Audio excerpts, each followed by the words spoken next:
For many of you young whippersnappers, having things cordless and wireless is just standard and all the rage these days. But I'm old school, I'm also just old, and I prefer lots of things to be wired and connected. And this is where Robot Detour comes into play.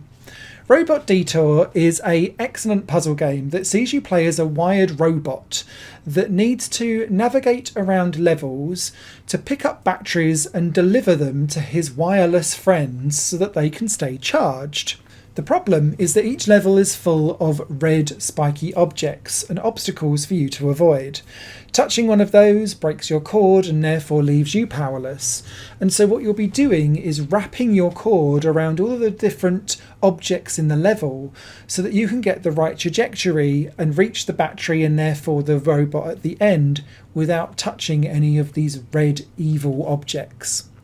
Some levels do have a secondary mechanic as well, where you are battery powered and you only have a certain amount of cord extension and life before you run out of cord to continue unravelling. And so you have to think about being more efficient as opposed to wrapping yourself around everything to try and get to the nth degree. As Robot Detour progresses through its levels, other things are introduced too. Some have cogs and wheels that as you wrap your cord around start to drag and move other different blocks and objects around, which may block your path or cause your cord to start being dragged off in different directions. Then you'll have switches that trigger and move depending on if you pick up or drop off certain batteries, and that might then drag your cord into the path of a red spiky object, thus ending your experience. A lot of this game revolves around working out trajectories and a little bit of trial and error of moving sometimes past where you need to go and then doubling back on yourself, or working out what's the longest route around sometimes so that you can bypass all of the red spiky objects. But no level feels particularly overt and obtuse, and most levels come with either one or two hints that give you some pointy arrows that give you some thoughts on what some of your initial directions can be without giving you the full end result. So that progressive hint disclosure still means that when you complete a level you do get some satisfaction with it. There is also a world that is entirely based around timing, and so this requires you to make your movements based on where the red objects are moving around so that you can dodge them, a little bit like a stealth game. However, this entire world is deemed as optional, so if timing and being quick and speeding through gaps of things isn't for you, you can skip the entire world dedicated to that in Robot Detour and focus on all of the other levels that are there. The puzzles in Robot Detour are split into standard and advanced, and the advanced puzzles are entirely optional, but that's really where the difficulty in this game comes in. The standard levels unlock in batches, so if you do get stuck on one level, you can choose to park that and come back to a different one if the progressive hint system doesn't help you out. That did happen to me on occasions where I was just getting a mental blocker and couldn't work out how to do something, and quite often that involved cogs, because when you're dragging a cord around a cog, you can see that you're causing your own problem, and then you're like, well, how do I not? And then it was making my head hurt.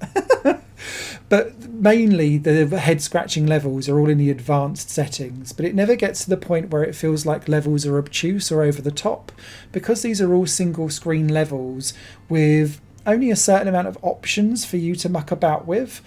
It's more of a process of elimination and then choosing what's the best route next to get through. And from that perspective, Robot Detour is predictable in a good way, consistent, i.e. it's not going to throw like some really ridiculous curveballs that make you go, And quite often with Robot Detour, I found myself making really convoluted paths to get from the start to my goal.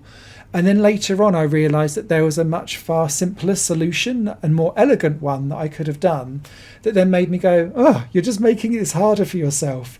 But that's part of the fun and challenge of Robot Detour, and I think that a lot of people would quite enjoy trying to find an even more efficient and straightforward way to complete levels, just as your own little kind of mini challenge for yourself. The controls handle fantastically. The collision detection of what actually does constitute a game over works very well. I like the level design and the jazzy soundtrack that comes along with it. and it's just a great vibe. This is a little hidden gem in Steam that I hope gets a lot of love because it's very approachable. It doesn't take itself too seriously, but it offers a unique wraparound challenge that I've not really seen tackled particularly on Steam on PC like this for a very, very long time. So if you're looking for the golden age of puzzles from like the mid-2000s, Robot Detour is definitely something that I'd give a double hearty thumbs up to. Higher Plane Games is part of the Higher Plane Network, a completely independent media outlet supported by people like you. The goal is to create the best possible content that cultivates a richer indie scene for games as well as music and entertainment. To find out more and to get involved, visit patreon.com/higherplane-network. Your support makes all the difference, and in return you'll gain access to bonus content and downloads. Thank you for watching.